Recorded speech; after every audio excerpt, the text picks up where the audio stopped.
Hey guys, LQ here with the LQ review, and I'm actually pretty excited. It is beautiful out here today, and it's pushing 80 degrees. There's a slight breeze, and I thought that I would do my LQ review from my deck today. So if you hear any wind rustling through the microphone, or if you hear my idiot dog barking, then you know that it's just LQ enjoying the outdoors today. So today we're going to do a ranking. It's going to be a little different though. We're going to incorporate movies and TV shows together to create a ranking. So I'll be ranking the Karate Kid movies, and I'll be including the 2 seasons of Cobra Kai in there, with each Cobra Kai season being like a movie. So you've got the 5 Karate Kid movies: Karate Kid 2, Karate Kid 3, the next Karate Kid, the Jaden Smith remake, and then you've also got Cobra Kai Season 1, Cobra Kai Season 2. So that is 7 movies. I realize that, Cobra Kai is over 5 hours long each season. But for the points of this ranking, we're going to treat each season like a movie. So, first of all, before we start with number 7, just want to let you know that these are my opinions. There's nothing scientifically basic that I'm basing this on, other than my own feelings towards them. There is no scientific way to obviously rank movies, because it's all subjective. It's all subjective. There's nothing objective about it. There's no way that anybody's going to ever be able to say my ranking of this series or my ranking of these movies is definitively the way to do it, because that's not possible to do, because it's subjective. Each person's going to have a different list, so you're going to rank these differently than I am, and that's okay. That's okay. That's wonderful. That's fantastic. But let's rank the Karate Kid movies, starting with number 7, and that is the next Karate Kid. So this was the one that brought Pat Morita back as Mr. Miyagi, teaching a new Karate Kid, and that is the Hilary Swank character. But so much of this movie, and so that had promise, right? That had promise. Okay, Daniel's all grown up. Mr. Miyagi's gonna teach somebody else, and that was a promising idea, because number one, Hilary Swank was an up-and-comer, but it was just a promising idea that Mr. Miyagi's going to continue to pass on what he learned. The problem was that this is just dripping with early 90s cheese and early 90s stereotypes and early 90s ideas on what a school experience was like, which was nothing like, having gone to school in the early 90s myself, was nothing like what school was actually like. So you had this evil, is a program similar to like ROTC, and another evil leader for these kids, and another bad Cobra Kai-esque group that Miyagi's student had to take down. But it was just all cheesy, and it was all bad, and there's nothing really redeeming about it at all. It was just boring. That's the best way to describe this movie. It was boring. And then when the final fight came, you knew what was going to happen a mile away. It was telegraphed, and it was bad. So, next Karate Kid, it's really the only Karate Kid movie that I don't like. Like, I just don't like it. It's not even like so bad it's good. I just don't like it. So, number 6 is the Jaden Smith Karate Kid remake. That's at number 6. I think some people might put this higher. I think some people might put it ahead of Karate Kid 3. But no.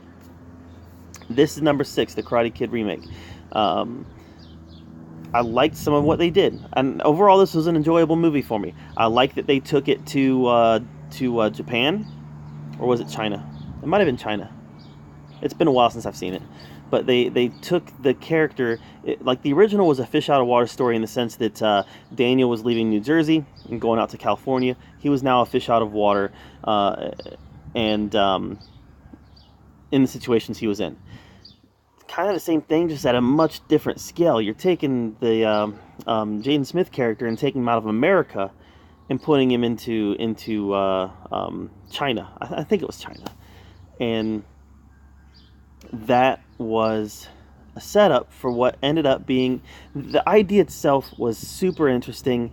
The kids, the bullies, they were fairly menacing enough, and Jackie Chan did a great job in the Mr. Miyagi role. He wasn't named Mr. Miyagi, but he did a great job in the Mr. Miyagi role. The scene where he fought the kids was great because this day and age you can't have a karate expert who's a grown up going around beating up teenagers. So they had Jackie Chan doing what Jackie Chan does, and he was doing these stunts and these moves to get the kids to beat up each other. So all that was great, but overall it just didn't have the same feel as the Karate Kid. It didn't feel like it was part of that world, and to be fair, it wasn't. But I just wanted. It felt like a Pell imitation. It felt like a Pell imitation. And imitations can be fun. Imitations can be fun, and I had fun with this. But it wasn't the Karate Kid, right? It wasn't the Karate Kid, and it wasn't even karate they used in the movie, right? They used jujitsu or judo or something. It wasn't karate they used in the movie. So, yeah, I shouldn't even call it the Karate Kid. So, but anyways, it felt like an imitation. It was an imitation. Sometimes imitations can be fun, and this was fun. So that's number 6. All right, number 5. Number 5 is Karate Kid Part 3. Karate Kid Part 3, I think it's a bad rap. I really do, because I think there's a lot of good stuff about the Karate Kid Part 3. Cobra Kai being back, obviously, is great. John Kreese being back is great. I like the Terry Silver character. I genuinely thought that the Terry Silver character was incredibly interesting and brought a lot to the role, and his dynamic brought a lot to John Kreese's role.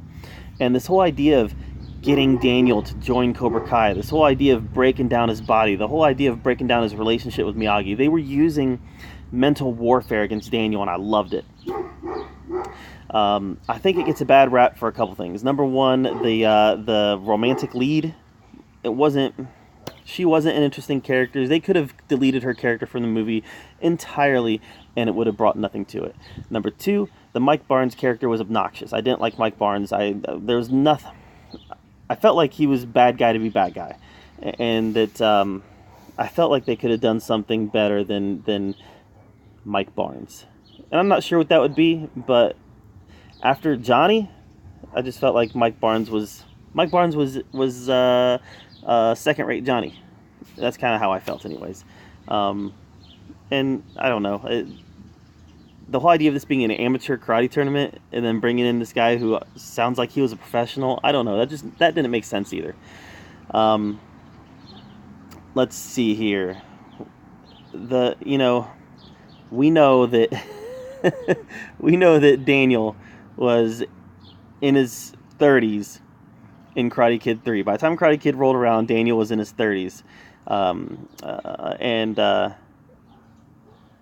he was playing 1 year removed from Karate Kid.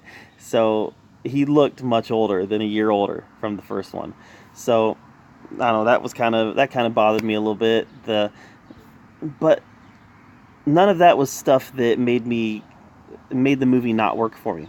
It felt like the Karate Kid. The DNA of the series was there, and it all felt genuine. Whether it was cheesy or not, whether you could tell that Daniel LaRusso was not a year older than he was supposed to be in the movie. All that being said, the DNA was there. It felt like the Karate Kid. It felt genuine, and therefore I really enjoyed it. And I think it gets a bad rap, and I think that's unfair. So Karate Kid Part 3 is number 5. Number 4, some people are going to hate me for this. Cobra Kai Season 2 is number 4. And I really liked it. I love Cobra Kai Season 2. I love it. It's so good. It's so good. Not as good as Season 1. Not as good as Karate Kid 1 and 2. And that's all it comes down to. But Cobra Kai Season 2 had a lot of great stuff in it. Expanding on Johnny's relationship with Miguel. Expanding on Johnny's relationship with Miguel's mom. Expanding on Johnny's relationship with Daniel. Looking at how Daniel grows Miyagi-Do karate. This conflict that's within them. But Johnny trying to do the right thing. The kids. Diaz wanting to do the right thing. Daniel's daughter wanting to do the right thing. Just Robbie wanting to do the right thing. Just every and that's what I like about it is it's complicated. It's complicated, and there's no antagonist protagonist per se. John Kreese is clearly a protagonist or an antagonist. I'm sorry, John Kreese is clearly an antagonist. But other than John Kreese, there's not necessarily a protagonist or an antagonist. There's real people making real decisions. Sometimes they make good decisions. Sometimes they make bad decisions. And my dog's being an idiot. But that's what I love about it is that the same thing happens with these kids. These kids are making decisions. Some of them are good. Some of them are bad. I think Tori is clearly an antagonist. I think the rest of the kids are just wanting to be good kids. And that fight scene at the end of season 2, as awesome and as epic as it just felt incredibly unrealistic to me. Being a teacher, that felt incredibly unrealistic. That fight would not have lasted more than a couple minutes before it was done. I don't care how good those kids are at karate. That fight would have been done. And it just all felt unrealistic. It didn't feel genuine. It felt like they tried to do some slam bang for the sake of having some slam bang. And I don't know. I know they couldn't do another tournament, but picking the school for the venue didn't work for me either. And I don't want to take away from how much I enjoyed it, because the last scene with Diaz falling down those stairs, that was epic, and that was good stuff. That was good stuff, and it leaves us with question marks going into season 3. But I wish they would have chosen a venue other than the school. They should have done it at the mall or done it at a party. That could have been done without having every adult in the audience rolling their eyes like this is ridiculous. Because it is. It's ridiculous. And it just kind of took me out of it a little bit. It kind of made it feel a little more like fantasy than what they're than what they want you to sell, than what they're selling. They're selling like this realistic take on it, and it felt very fantasy because of that. So I don't know. So Cobra Kai season 2 is number 4. I loved it. I can't wait for season 3, but just not as good as those first 3. So number 3. Karate Kid season 2, or Karate Kid Part 2. The Karate Kid Part 2 is number 3. Love it. I watched this more than the first Karate Kid when I was a kid growing up. Chosen was scary. The whole final scene, Daniel-san, this not tournament, this for real. That was like, whoa. Now, we can talk all day about, is Miyagi a good person? Is Miyagi a good mentor? Is Miyagi a good caregiver by taking Daniel LaRusso to Japan and almost getting him killed multiple times? Even sitting back and potentially watching him die.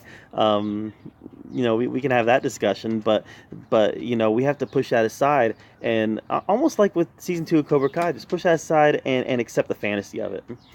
And really like season 2. It was great growth for Daniel's character, great growth for Miyagi's character, and there was just a lot in season 2 to love. And like I said, the final showdown was great. I hate the idea that they dropped Allie.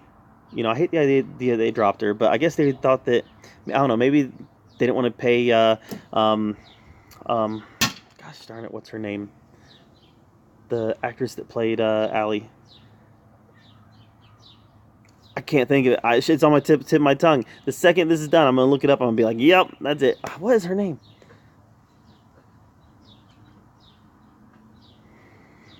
It's the camera factor. Camera makes you forget things. So maybe they didn't want to pay her because her star was rising at the time. Or maybe they just wanted to we're committed to going to Japan. We're committed to having him have a love interest in Japan. But that just all felt kind of... The love interest part of the story felt kind of forced to me.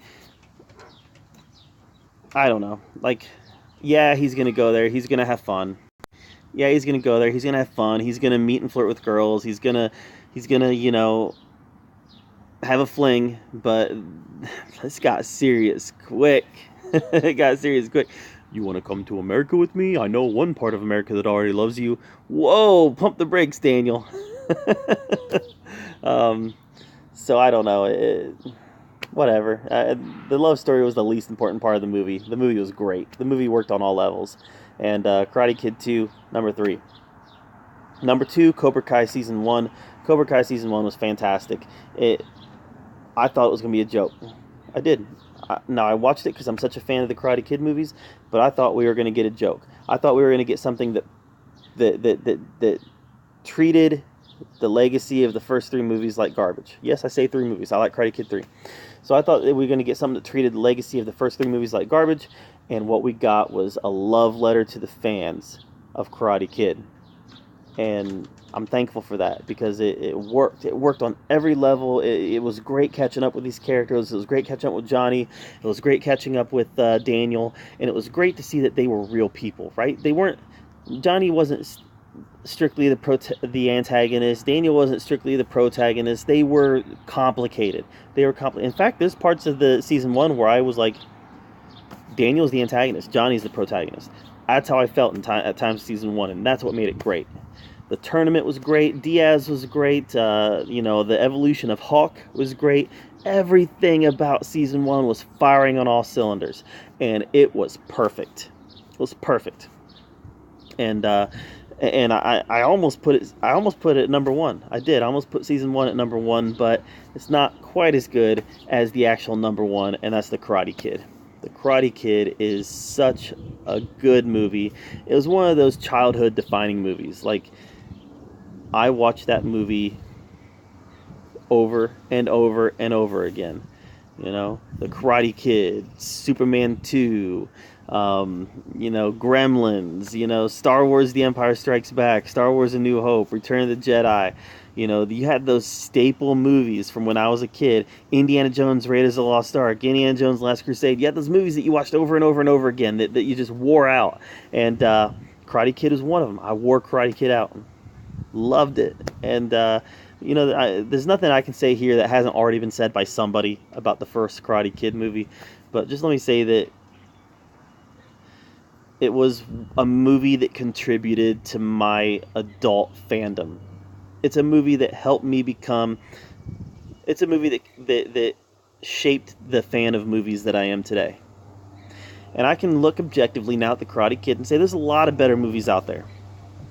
But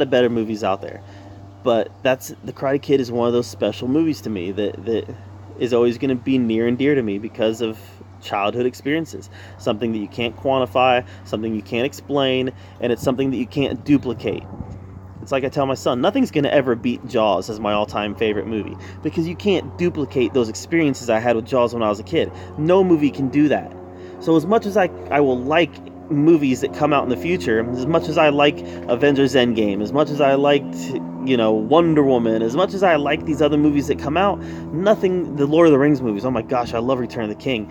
None of these movies are going to be able to duplicate that childhood factor that I had with Jaws. And it's kind of the same thing with The Karate Kid, I had that childhood factor with The Karate Kid. So it's always going to be special to me. And it's always going to be one of those top tier movies for me.